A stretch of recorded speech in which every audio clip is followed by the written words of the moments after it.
membangun kesepakatan. Apa yang kira-kira pada saat belajar nanti ingin kalian tulis ya? Kira-kira mau belajar seperti apa nantinya? Nah, boleh ditulis ya kesepakatan itu. Setelah itu kalian tempel di sana nanti ya. Setelah kalian tulis, baru yang sudah menulis boleh menempel di sana. Siap? Siap. Oke, silakan.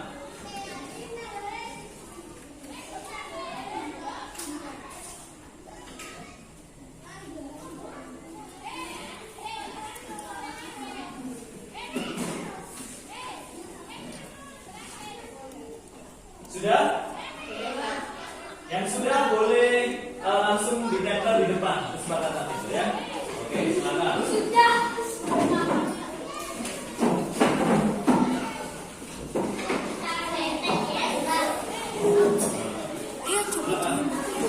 Ya, terserah boleh dimanapun.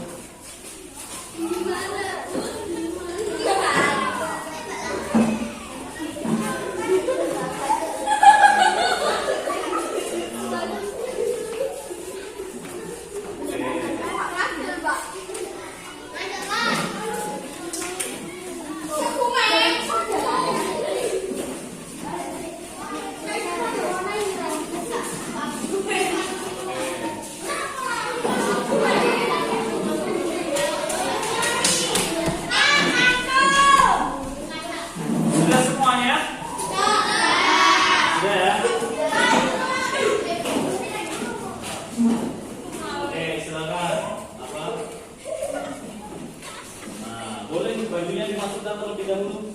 Ayo dimasukkan. Tempel dulu. Oke. Bisa nggak ya? Nanti kelas dulu.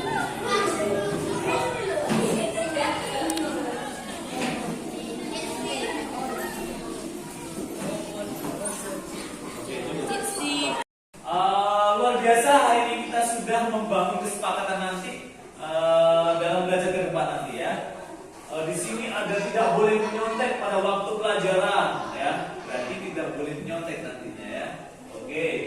Belajar sungguh-sungguh ya. Luar biasa. Saat belajar di kelas tidak boleh berisik. Oke. Nanti yang berisik nggak boleh berarti ya. Nah, boleh. Kalau bertanya boleh nggak? Boleh ya. Boleh. Betul. Tidak boleh bertengkar. Nah, luar biasa. Belajar dengan sungguh-sungguh, ya. Kita harus mendengar apa yang dibicarakan Pak Guru. Nah, berarti siap mendengarkan. Ya, nanti kalau ada yang mengutarakan pendapat temannya, terus Pak Guru juga, nanti kita harus saling menghargai ya, toleransi. Nanti kita hargai teman yang sedang berbicara atau Bapak Ibu Guru yang di depan yang berbicara. Oke, luar biasa. Belajar sungguh-sungguh, ya. Oke, tepuk tangan dong untuk hari ini, luar biasa. Terima kasih ya. Oke. Calon guru. Pak itu masih calon guru IGB. Karena masih dalam proses iklan. Tapi KS-nya bukan PKS. KS. Kalau dulu Pak menjadi CKS, Pak Alvin tidak CKS, langsung KS.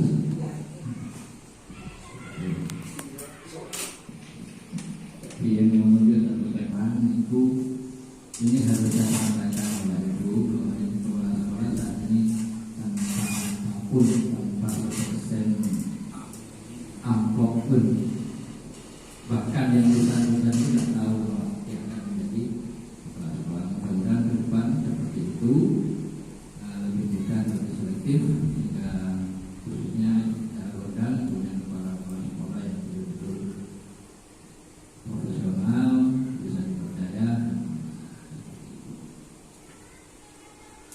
Kemudian Bapak Ibu di sebelah saya ini sudah tahu sebenarnya Bu Sunarsih, guru SMA Kodam, tutor saya waktu Adiwiyata di SMPN 1 dan itu. Assalamualaikum warahmatullahi wabarakatuh. Waalaikumsalam warahmatullahi wabarakatuh.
sebagai pengajar praktik itu tidak menguasai ilmunya nggak apa-apa, menguasai ilmunya lebih baik.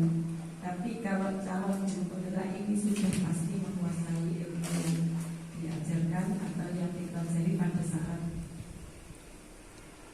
proses pendidikan calon guru penggerak. Jadi ibu bapak monggo ini yang masih muda-mudanya dan beberapa ibu yang masih muda itu bisa ikut berpartisipasi pada yang akan datang. Ibu bapak, ada beberapa modul yang sangat bermanfaat pada pembelajaran proses atau program guru penggerak. Ya, antaranya yang pertama yaitu tentang filosofi belajar di Mataram.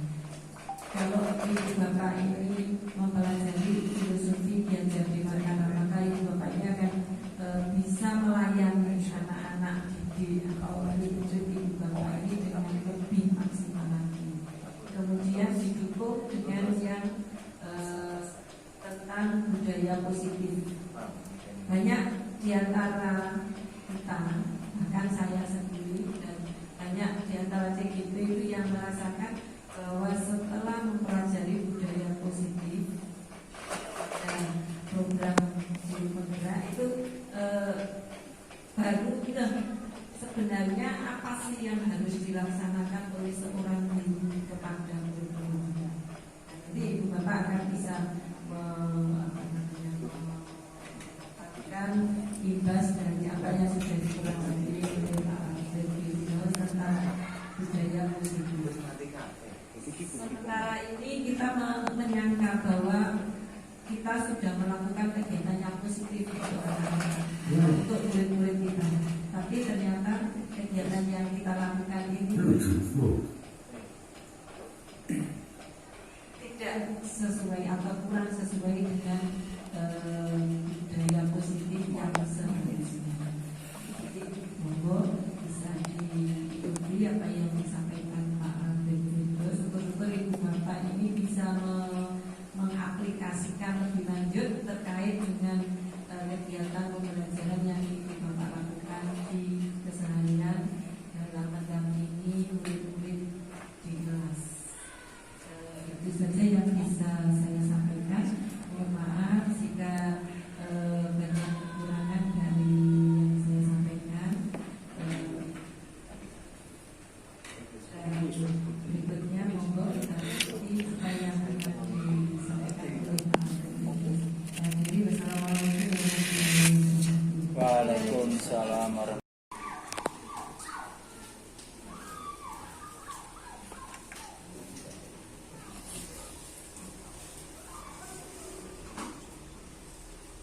Assalamualaikum warahmatullahi wabarakatuh. Selamat pagi Bapak Ibu semuanya. Masih semangat hari ini? Semangat ya? Ya semangat. Jadi budaya positif, semangat tersenyum itu adalah satu bagian dari budaya positif. Karena kalau anak-anak melihat sesuatu guru kalau mukanya murung, maka hati dari anak-anak akan bertanya-tanya, bersedih, kenapa sih guru saya ini kok sedih, ada masalah apa seperti itu ya. Baik, untuk mengawali budaya positif hari ini, yaitu kita sudah tahu artinya sudah menginstal platform mengajar semuanya. Sudah Bapak Ibu? Sudah Bapak. Sudah ya, oke, terima kasih. Jadi luar biasa ternyata nanti aksi nyata kita, apa yang kita lakukan di sekolah ini, Bapak Ibu bisa mengupload di komunitas atau di platform Merdeka Mengajar di sana ya. Baik, guru yang terbaik adalah guru yang tidak pernah berhenti belajar dan berinovasi. Artinya kita harus selalu terus belajar dan berinovasi. Kita tidak boleh artinya, oh ini sudah baik, tetapi baik untuk siapa ini? Baik untuk dirinya sendiri kan, atau baik untuk anak-anak? Artinya kita harus terus mau belajar mengembangkan diri baik melalui teman sejawat atau mengembangkan diri sendiri melalui dengan cara masuk di internet dan sebagainya. Itu adalah cara-cara kita bisa mengembangkan diri, berinovasi untuk kemajuan anak-anak diri kita nantinya. Oke, kita lanjut.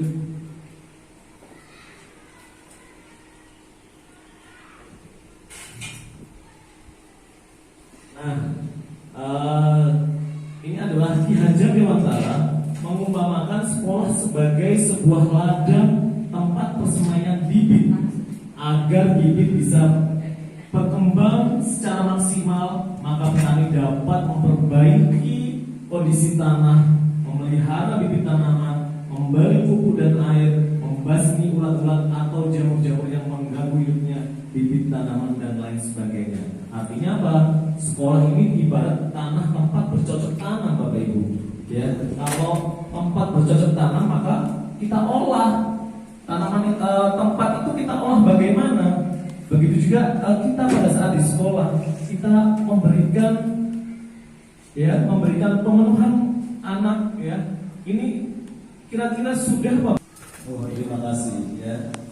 Memang bukan narasumber asli makanya yang dipakai ini.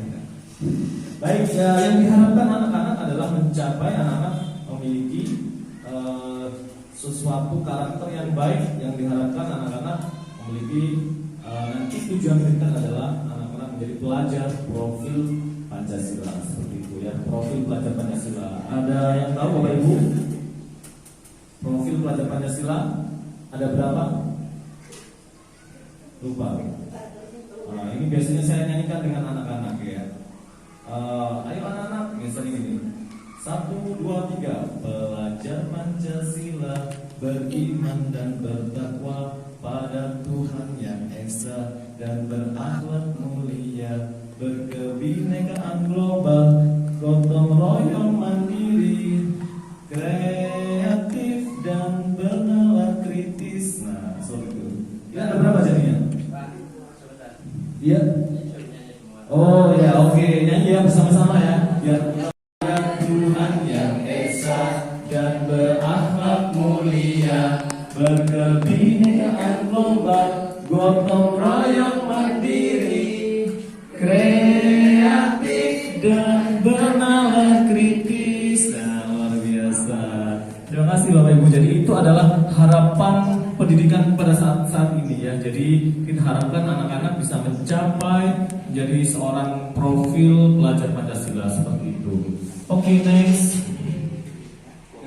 Nah, sekarang kita masuk ya. Oke, apa itu disiplin budaya positif sih? Nah, menurut Pak Wanto deh. Menurut Pak Wanto budaya disiplin itu yang seperti apa sih?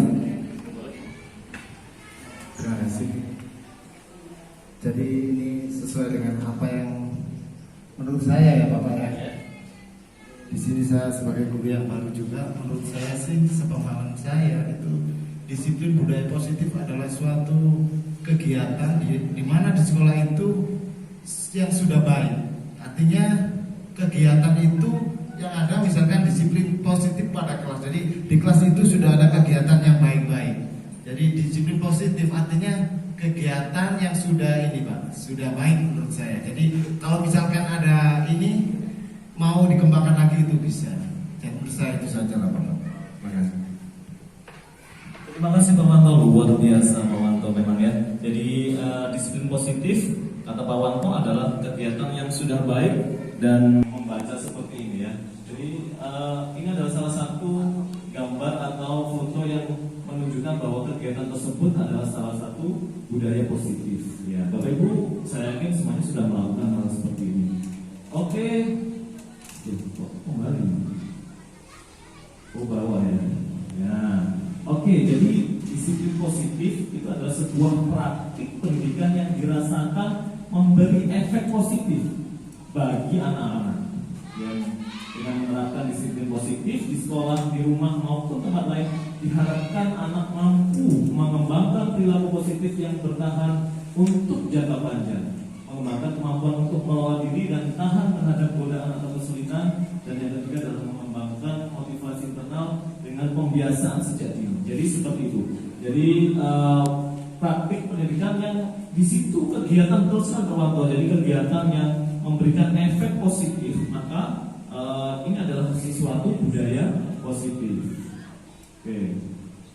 Jadi ketiga hal tersebut dapat dibentuk dengan membangun sebuah komunikasi yang positif antara murid, ya, dengan guru atau orang tua dengan anak. Jadi tidak hanya satu arah, tapi multi arah, ya. Jadi anak-anak kita berikan disiplin. Oke.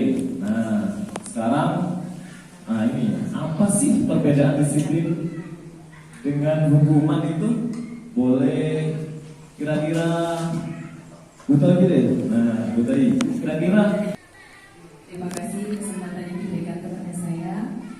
Tadi ada pertanyaan dari Pak Albert, apa itu perbedaan antara disiplin dan hukuman? Menurut pendapat saya, karena bertanya kepada saya, menurut pendapat saya pribadi, kalau hukuman itu pasti ada efek jerah atau ada ancaman di dalamnya. Tapi kalau disiplin itu suatu kebudayaan yang harus ditanamkan kepada siswa tanpa adanya rasa terpaksa, rasa takut adanya hukuman atau apapun. Jadi disiplin bisa tumbuh dengan kesadaran siswa sendiri. Terima kasih. Oke, luar biasa. Oke, terima kasih Bu Tayi ya. Tepuk tangan dong untuk Bu Tayi semuanya. Luar biasa. Artinya betul sekali ya. Jadi disiplin di situ tadi bahwasanya dia jika ada sesuatu kesalahan dia sadar dengan dirinya sendiri. Kalau hukuman dia membuat anak-anak itu menjadi jerah ya. Namun tidak melupakan bahwasanya hukuman yang terjadi itu dia akan mengingat terus sampai dia dewasa.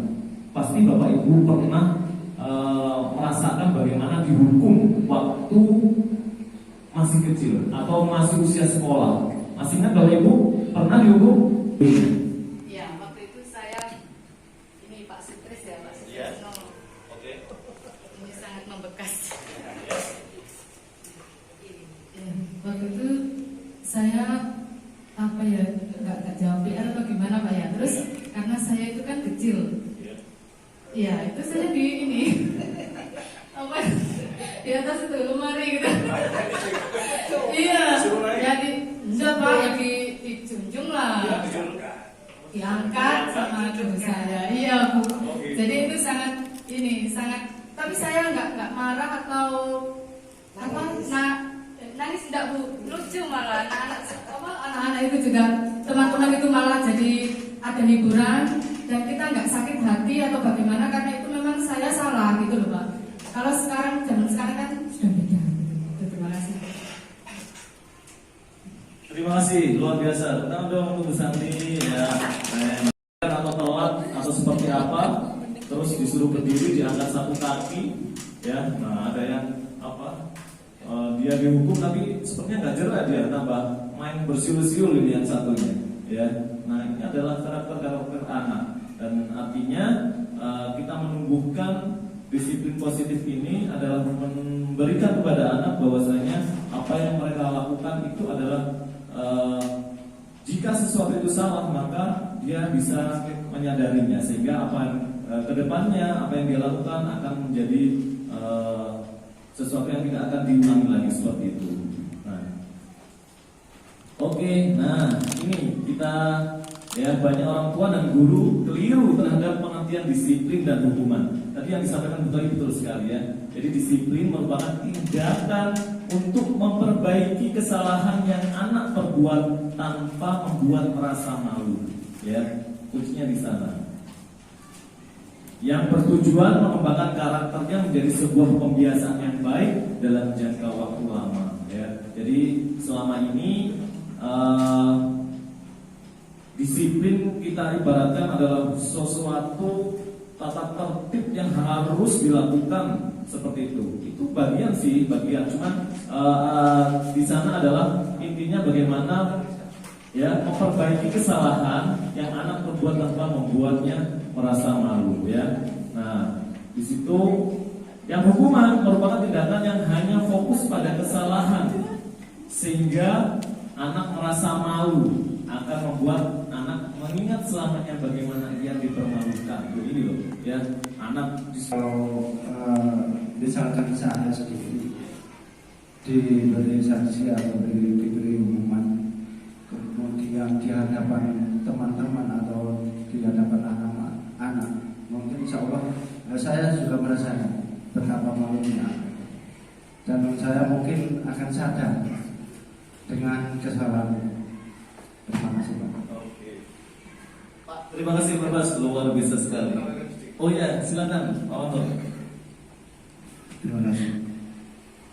Saya pernah mendengar ini Pak ya, karena di zaman dahulu waktu saya sekolah itu memang di sana dulu itu hukuman itu seperti biasa. Artinya kalau kita tarik kesimpulan ke sini, saya pernah membaca sebuah filosofi dari KHD, ini juga ada namanya kodrat zaman. Artinya kalau memang dulu diterapkan, dulu memang kelihatan salah. Namun kalau pada zaman dulu mungkin bisa, tapi kalau diterapkan sekarang memang tidak bisa, karena zamannya seperti ini. Makanya kita juga harus tahu yang namanya kodrat zaman. Jadi kita juga tidak bisa menyalahkan yang dulu kalau sudah terjadi, karena sekarang itu dianggap bahwa kita itu dalam pendidikan belum merdeka. Artinya, nah, masa sekarang lah kita baru akan memperbaiki. Tentu dengan ini segala dukungan dari masyarakat tentunya. Itu mungkin dari saya teman. Kalau mungkin dari zaman dulu mungkin menghukum itu kelihatannya memang, kalau sekarang yang bicara oh nggak boleh hukuman. Tapi di masanya itu memberikan ini seperti biasa, seperti wali murid pun juga biasa. Makanya ada kodrat zaman. Nah itu tambahan itu saja Pak. Terima kasih. Oh iya, ada lagi. Terima kasih. Assalamualaikum warahmatullahi wabarakatuh. Waalaikumsalam. Ini kalau bicara tentang filosofi tadi, zaman sekarang, zaman dulu, itu harus punya patokan kita ini. Patokannya di mana? Patokannya satu-satu. Sekarang, dulu, pernah. Zaman itu patokannya ngaso tulodo. Jadi guru harus tulodo. Harus saya teladan. Baik siapa saya teladan. Baik zaman dulu, sekarang harus ngaso tulodo. Maju waktu kaso tuturi handayani. Itu sudah patokannya gitu. Semua itu disiplin, jujur, tahu jawab, percaya diri. Semuanya itu harus ngaso tulodo dulu. Ngaso tulodo harus tulodo gurunya dulu. Di mana harus dulu ya dulu. Salah benar itu salah siapa salah. Udah salah itu salah siapa? Tetap gurunya salah. Harus ngaso tulodo. Sekian, terima kasih. Terima kasih. Karena disitulah harus ada disiplin yang kuat, nah, seperti itu. Ini adalah sesuatu yang maknanya sangat dalam sekali ya. Jadi Ki Hajar bilang ya, mardika iku jarwanya, noramu nglepasing pangreh, nging uga kuat kuoso amandiri priyaunggo. Artinya ya, tidak hanya terlepas dari perintah, tetapi juga cakap buat memerintah diri sendiri. Ini loh yang diharapkan dari anak-anak ya. Jadi anak-anak artinya dia masa diperintah terus. Dia dengan disiplin positif ini adalah diharapkan anak-anak mampu tahu, oh iya ternyata saya harus kesana karena perintah dari dalam dirinya sendiri, seperti itu. Itu adalah sesuatu yang harus kita berikan kepada anak-anak ya. Dan menurut Diana Gosen, disiplin diri dapat membuat seseorang menggali potensinya menuju kepada suatu tujuan, sesuatu yang dihargai dan bermakna ya. Nah, ini adalah menyatakan bahwa arti asli dari kata disiplin ini juga berkonotasi dengan disiplin diri dari murid-murid yang dapat membuat seseorang menggali potensinya menuju sebuah tujuan, ya. Dengan kata lain, seseorang yang memiliki disiplin diri berarti mereka bisa bertanggung jawab terhadap apa yang dilakukannya karena mereka mendasarkan tindakan mereka pada nilai-nilai kebajikan universal. Artinya memang anak-anak ini diharapkan bahwasanya bisa, kalau disiplin positif itu bisa terus diberikan anak-anak, maka potensi yang ada pada anak itu bisa sangat digali di sana, seperti itu ya. Karena kalau misalkan sesuatu budaya positif, bila kita sudah anak-anak menyadari bahwa sesuatu itu memang harus dilakukan ya karena untuk kebaikannya, maka dengan sendirinya ya disiplin positif itu ada pada diri anak tersebut. Tapi karena kalau misalkan dengan adanya hukuman ya, ketakutan anak-anak tersebut karena kalau misalkan tidak ngapain, misalkan ini nanti dihukum ini nanti dia melakukan sesuatu karena bukan dari kesadaran dirinya, tetapi karena sesuatu takut apa yang sudah kita perintah, seperti itu. Next.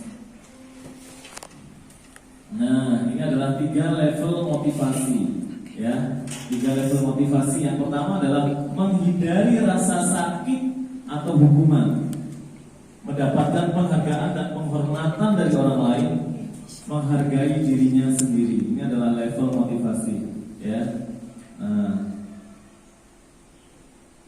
Kira-kira kita masuk yang mana ya anak-anak itu? Apakah motivasi eksternal apa internal kira-kira? Kira-kira selama ini kita sudah berikan motivasi itu kepada anak-anak, apakah anak-anak itu memang dia melakukan sesuatu itu karena menghindari hukuman, ya? Yang kedua, mendapat penghargaan, atau yang ketiga, nah ini adalah motivasi yang dari dirinya sendiri anak-anak, yaitu menghargai dirinya sendiri bahwa sesuatu yang dilakukan itu adalah sesuatu yang positif, seperti itu. Oke. Nah, ini adalah sesuatu ya restitusi untuk pembentukan disiplin diri. Nah, restitusi itu apa ya? Ya, restitusi adalah metode untuk penyusunan kembali model disiplin yang ada di sekolah, ya. Nah, nanti kalau kemarin saya sudah menggunakan metode ini kepada anak-anak yang mungkin dia melakukan sesuatu kesalahan di sana, dan setelah saya berikan metode restitusi ini, alhamdulillah setelah besoknya dia sudah baikan, dan yang sesuatu yang melanggar tersebut itu dia menyadari bahwa mungkin itu sesuatu yang salah pada dirinya, dia menyesal sehingga anak-anak itu tidak melakukan hal yang seperti itu lagi, ya. Jadi itu restitusi mengajak murid untuk mengidentifikasi kembali tindakannya sehingga dia bisa menganalisis dan memikirkan langkah yang tepat dalam pemecahan masalah, ya. Jadi di dalam ada namanya itu 3 restitusi nantinya, ya. Apa itu nanti, ya. Oke, kita masuk dulu di landasan filosofi restitusi. Yang pertama adalah ada kesalahan adalah hal yang normal, ya. Karena manusia berbuat salah setiap harinya. Ya, sebenarnya salah itu normal, ya. Artinya dari kesalahan itu kita tahu, ya. Nanti dari situ kita dapat pelajaran bahwa sesuatu itu tidak akan terulang lagi dari kesalahan. Kita jadi belajar dari kesalahan yang sebelumnya. Setiap manusia tahu jika berbuat salah, tahu, ya. 3, semakin disalahkan dan dikritik membuat dia menjadi tidak percaya diri dan berfokus pada kesalahan. Ini. Yang 4, proses dari restitusi menguatkan setiap individu karena diri sendirilah yang menyelesaikan dan memperbaiki kesalahan. Jadi yang bisa memperbaiki dirinya sendiri, seperti itu. Dan yang 5, proses restitusi membuat banyak kesempatan bagi setiap murid untuk meraih sukses, ya. Pertama, yang merasa dihargai dan lebih terbuka untuk percaya diri pada diri sendiri dan juga orang lain. Dan yang ke-6 adalah individu yang tumbuh dalam proses restitusi menjadi lebih mengerti bahwa kesalahan adalah hal yang biasa, sehingga dia pun akan melakukan proses restitusi pada orang yang ada di sekitarnya. Ya. Oke, ini adalah segitiga restitusi, yaitu adalah pertama, menstabilkan identitas, validasi tindakan yang salah, dan yang ketiga adalah menanyakan keyakinan. Ya. Tapi kita sebelum masuk ke sini nanti tadi maaf saya lupa bahwasanya contoh saya melakukan keyakinan kelas atau kesepakatan kelas yang sudah saya laksanakan kepada anak-anak. Jadi bisa dilihat nanti keyakinan kelas yang sudah saya buat seperti ini. Ini kemarin saya buat dengan anak-anak ya.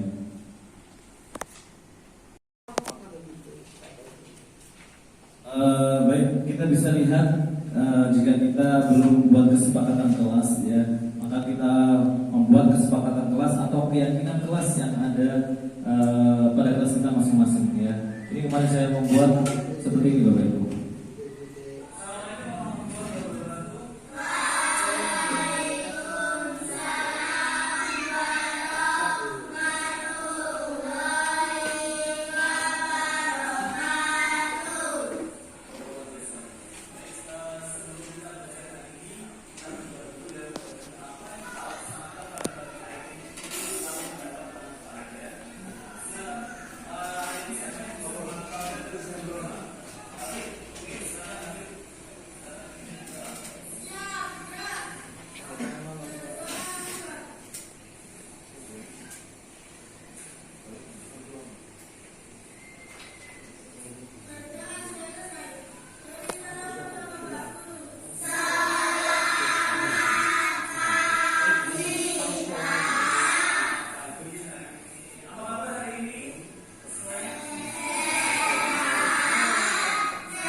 Itu adalah kesepakatan yang sudah ditulis oleh anak-anak ya. Jadi untuk hasilnya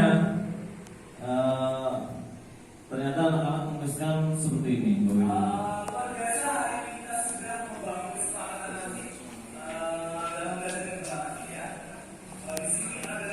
Jadi anak-anak setelah menulis menempel dia ya.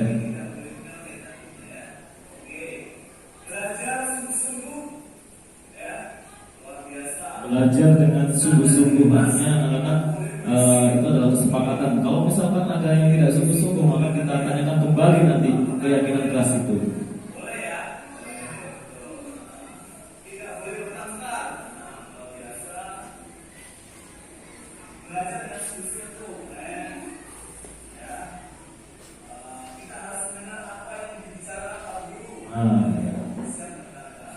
Mendengarkan apa yang sudah atau yang dibicarakan oleh setiap guru ya. Oke, dan sebagainya ya. Oke.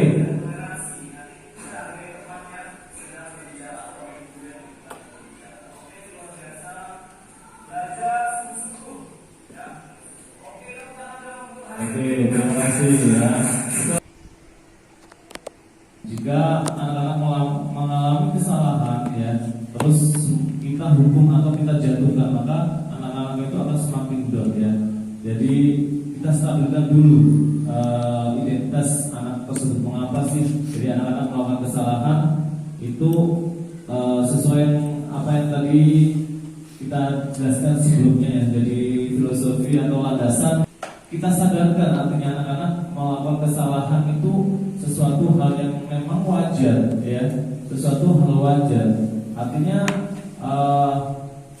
kewajaran tersebut ya, kesalahan anak itu bisa saja mereka sesuatu siapa saja yang melakukan dan tahu bahwasanya itu hal biasa. Sebagai manusia biasa kita melakukan kesalahan itu adalah hal yang biasa. Untuk bagaimana kesalahan itu jadi pembelajaran di berikutnya, yaitu menstabilkan identitas, validasi tindakan yang salah ya, dan menanyakan kembali keyakinan kelas yang telah kita buat di sana, seperti itu.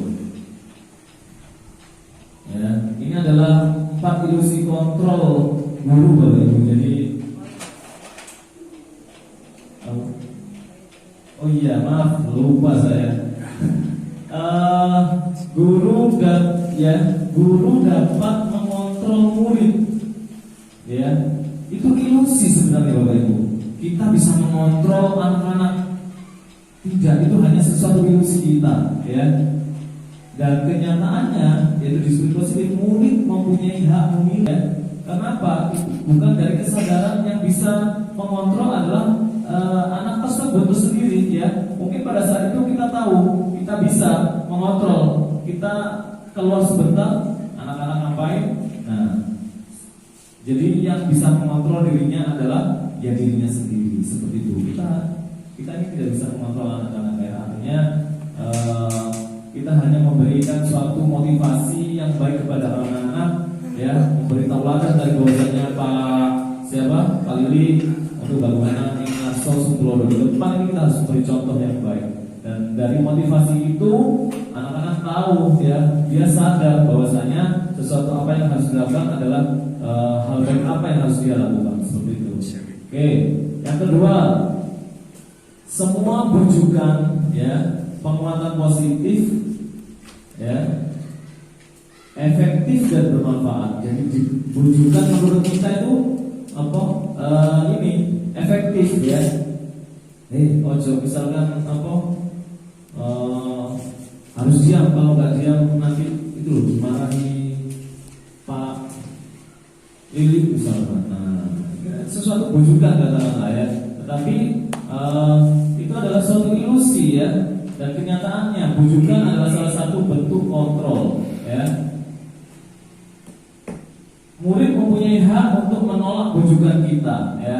Nah, kalau bujukannya itu misalkan salah ya, misalkan salah bujukannya, anak itu bisa menolaknya. Dan yang ketiga, murid bisa tergantung pada pendapat dan bujukan kita ya. Jadi murid bisa tergantung pada pendapat dan bujukan kita. Jadi dilihat dulu apa yang bujukannya ya, seperti itu. Oke. Yang ketiga, kritik dan membuat orang merasa bersalah bisa menguatkan orang tersebut ya. Jadi di kamu itu sudah salah ya. Ini adalah membuat apa? Nanti pasti akan nanti anak-anak ini nanti kalau sudah diingatkan seperti itu bahwa perbuatan salah, ini akan menguatkan dia. Menurut kita ya, umat ini. Dan membuat kritik tidak menguatkan tetapi melemahkan ya. Jadi menyalahkan murid itu adalah sesuatu malah melemahkan dia, bukan malah menguatkan ya. Murid mempunyai hak persepsi negatif akan dirinya. Oh, nek misalkan awakmu iku lho, wis goblok nangis misalkan seperti itu. Itu apa? Pasti dalam hati, oh iya, ini goblok ya. Aku ini goblok. Secara nggak langsung anak itu menganggap bahwa dia itu setelah diberikan membuat orang bersalah itu tadi, dia oh iya, ini goblok, tidak akan membuat dia bersalah ya, akan melemahkan dia, bukan malah menguatkan. Ya apa seharusnya yang kita berikan, bagaimana dia untuk menguatkan itu dengan tadi 3 restitusi tadi ya. Yang ketiga, adanya krisis identitas atau identitas gagal berarti dia menawarkan bahwasanya dia ini gagal ya. Untuk belajar di sini ya, saya itu goblok pokoknya. Kata misalkan Pak Albert ini menyatakan bahwasanya saya dikatakan Pak Albert goblok seperti itu, katanya seperti itu. Nah, itu adalah sesuatu yang tidak boleh Bapak Ibu ya. Jadi kita kuatkan anak-anak itu, artinya misalkan ada sesuatu kesalahan, kita tanyakan kembali pada dia bahwa sesuatu kesalahan itu memang hal wajar sebagai manusia biasa ya. Dan bagaimana dari validasi yang salah ya, tindakan yang salah itu kita bisa menguatkan anak-anak dan menanyakan kembali keyakinan ya, keyakinan kelas yang sudah kita buat pada anak-anak. Itu akan menguatkan mereka sehingga anak akan melakukan sesuatu disiplin positif dari dirinya sendiri seperti itu. Oke. Yang keempat, orang dewasa punya hak untuk memaksa. Pokoknya kamu kudu elok ya, elok tak cewir misalnya seperti itu. Nah, ini adalah sesuatu pemaksaan, tidak boleh kita sebagai pendidik ya sesuatu dipaksa anak-anak itu tidak boleh ya. Dan kenyataannya orang dewasa tidak bisa mengontrol murid, tidak bisa ya. Yang bisa adalah dirinya sendiri. Perilaku memaksa tidak akan efektif pada jangka waktu yang lama ya. Ya mungkin pada saat itu bisa, oh iya, tapi kalau dia tidak lakukan kembali, apakah dia akan melakukan apa yang kita perintah? Ya tidak ya. Pada saat itu saja, tapi ke depannya. Tapi kalau dengan kesadaran dirinya sendiri, maka insya Allah dengan jangka waktu yang memang dia tahu bahwa itu memang harusnya dia lakukan. Memaksakan kehendak hanya akan menyebabkan permusuhan antara murid dan guru ya. Ini sering terjadi murid atau orang tua mendatangi guru gara-gara anaknya misalkan dipaksa untuk menyapu halaman ya misalkan ya. Ini adalah sesuatu yang tidak dibolehkan ya, artinya seperti itu, artinya ribut ya kami orang tua dengan guru. Oke, dan ini adalah 5 posisi kontrol guru yang perlu kita ketahui Bapak Ibu ya. Apa saja sih 5 posisi kontrol ya? Apakah menjadi manajer? Jadi ada 5: penghukum, pembuat rasa bersalah, teman, pemantau, atau manajer ya. Oke, kita lihat nanti.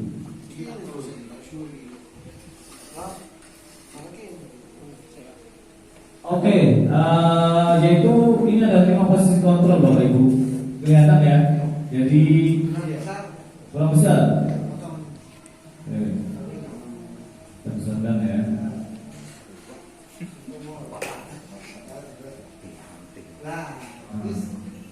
Ya. Oke, yang pertama itu ini adalah identitas gagal Bapak Ibu. Jadi ya, menghindari hukuman ya. Di sini adalah sebagai penghukum dan membuat orang merasa bersalah. Ya, ini apakah kita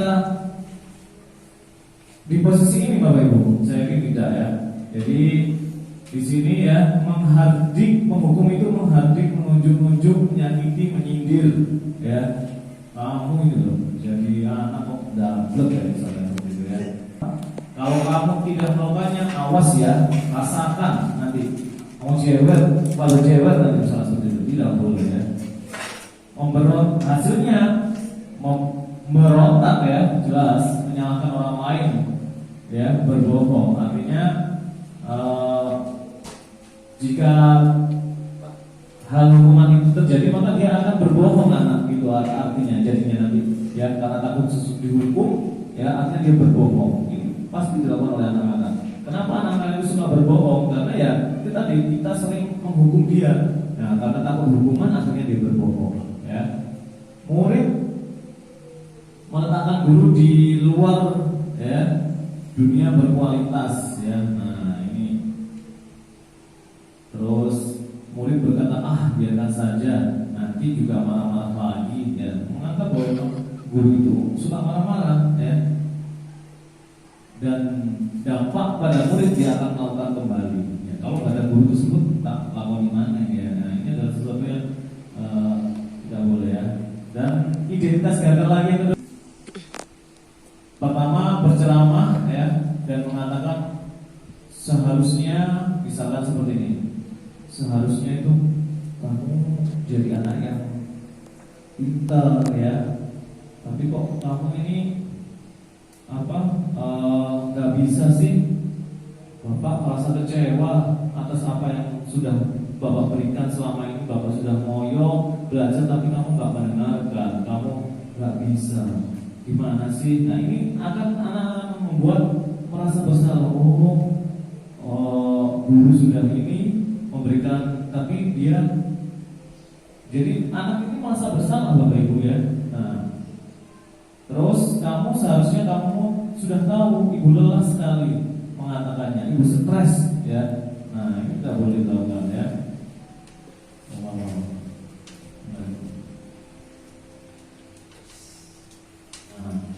Itu yang mana tadi ya? Menyembunyikan ya, hasilnya menyembunyikan, menyanggah. Nah, ini pasti dampak dari membuat orang merasa bersalah seperti itu.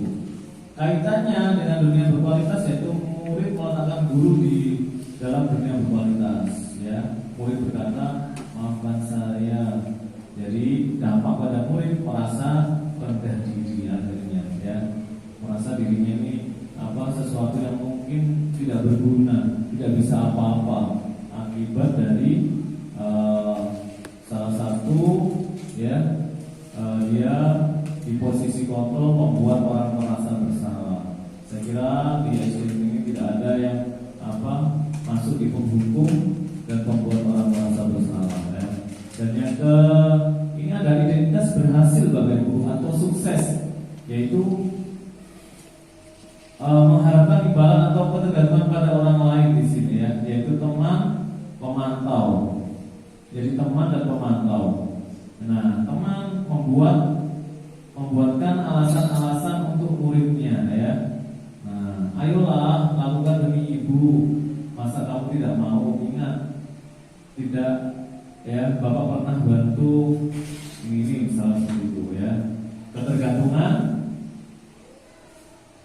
Murid meletakkan guru sebagai orang yang sangat penting di dunia berkualitas. Saya pikir Bapak Ibu teman saya ternyata begitu ya. Dan ini dampaknya itu lemah, tidak mandiri dan tergantung ya. Nah, ini untuk jadi teman ya, seperti itu. Terus pemantau. Di sini pemantau ya, guru berbuat di situ menghitung dan mengukur ya. Apa peraturannya? Ya, di situ menyesuaikan diri bila diawasi ya. Nah, murid meletakkan guru, peraturan dan hukum di dunia berkualitas. Ya. Terus murid berkata, berapa banyak bintang yang saya harus peroleh ya, ini dengan diberikan bintang-bintang biasanya, berapa halaman yang harus saya tulis ya, dan menitik beratkan pada sanksi atau hadiah untuk dirinya ini. Ini adalah posisi kontrol yang keempat, dan yang kelima adalah kontrol diri ya, yaitu menghargai diri sendiri, yaitu sebagai manajer. Di situ mengajukan pertanyaan-pertanyaan, apa yang kita yakini, apa yang bisa kau kerjakan untuk memperbaiki masalah ini ya, menguatkan pribadi hasilnya ya, terus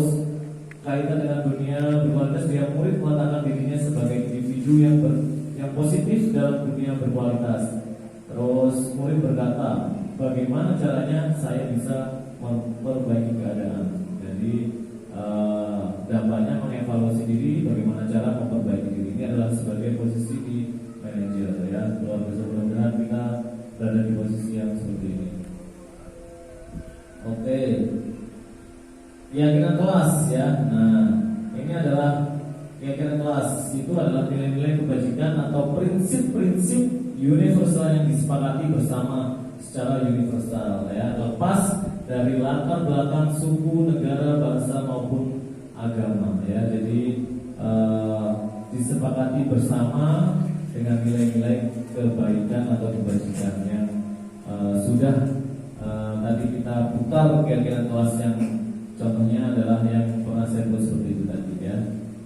Terus next, maaf ini bisa ya. Suatu keyakinan akan lebih memotivasi seseorang dari dalam ya, atau motivasi intrinsik. Seseorang akan lebih tergerak dan bersemangat menjalankan keyakinan daripada mengikuti serangkaian peraturan-peraturan seperti itu ya. Begitu juga dengan murid-murid kita. Apabila kita membuat kesepakatan kelas, maka kesepakatan yang sudah dia buat, saya yakin dia akan bertanggung jawab sepenuhnya ya, bahwasanya itu yang harus kita lakukan daripada membuat tata tertib yang harus ini ya. Itu kurang efektif ya saya kira. Dengan kesepakatan kelas atau keyakinan kelas, maka dia murid akan lebih bertanggung jawab apa yang sudah mereka sepakati atau mereka yakini seperti itu. Nah, bagaimana budaya positif di sekolah dapat tercapai? Dengan menerapkan pendidikan karakter, melakukan kesepakatan kelas, memahami posisi kontrol guru tadi ya, yang terbaik adalah manajer ya, serta memahami disiplin positif yang diperlukan untuk membentuk karakter dan suasana belajar yang lebih positif bagi guru dan murid seperti itu. Itu adalah budaya positif yang bisa tersepakati di kelas ya, sehingga menimbulkan hal yang lebih positif di sana seperti itu. Ini adalah dengan ngomong yang atas tadi ya. Apa saja yang bisa kita lakukan di sekolah? Kira-kira apa ya? Yang pertama contohnya misalkan gerakan literasi sekolah ya, yang kita sudah canangkan kemarin ya. Tinggal bagaimana ini mungkin sudah dilakukan Bapak Ibu ya di kelas ya, nah di luar dan sebagainya. Ini adalah salah satu penerapan disiplin positif juga ya, gerakan literasi sekolah. Dengan seperti itu diharapkan anak-anak ya memiliki minat baca sehingga keterampilan membaca akan meningkat seperti itu. Oke. Yang kedua, kegiatan ekstrakurikuler. Dan kegiatan ini bertujuan mengembangkan minat dan bakat anak yang ada di sekolah ya. Jadi ekstrakurikuler ini sangat penting bagi anak-anak ya. Ada pramuka, ada drum band, ada baca tulis Al-Quran ya, taktil, terus qasidah, rebana dan sebagainya. Itu adalah salah satu kegiatan yang perlu kita berikan kepada anak-anak ya, untuk menumbuhkan budaya positif ya kepada anak. Yang ketiga, membiasakan perilaku baik bersifat spontan ya. Dan hal ini penting untuk diterapkan di sekolah ya, karena karakter anak baru akan terlihat bila ditunjukkan secara spontan. Karakter dinilai belum terbentuk dalam diri seseorang jika belum bersifat spontan. Dengan kata lain, spontanitas akan menjadi ukuran bahwa seseorang itu telah memiliki karakter yang baik atau belum ya. Nah, gimana kalau dia melakukan sesuatu, misalkan diberikan mungkin dari temannya, misalkan digoda temannya, terus anak-anak itu langsung menjawab misalnya ini berkata jorok dan sebagainya. Ini berarti karakter yang masih perlu kita berikan kepada anak-anak untuk anak-anak itu bisa semakin baik lagi ya. Nah, jadi itu membiasakan perilaku baik. Yaitu tadi apa yang saya sampaikan kali ini ya. Kita sebagai pendidik adalah kita kita harus mampu memberikan contoh di sana ya, ingasos untuk dan kita tahu bahwa lingkungan sekolah tadi adalah ibarat tempat bercocok tanam ya. Nah, kita tahu bagaimana tempat itu kalau mau tanamannya subur ya. Nah, anak-anak ini bahas tanaman ya. Kalau mau tanamannya subur ya, lingkungannya harus subur ya. Harus diberi pupuk, harus diberi pembasmi hama ya dan sebagainya. Ini adalah kita juga seperti itu di sekolah juga harus memberikan contoh-contoh ya, kegiatan-kegiatan yang di situ hal baik apa untuk menumbuhkan budaya positif pada anak-anak tersebut ya, seperti itu.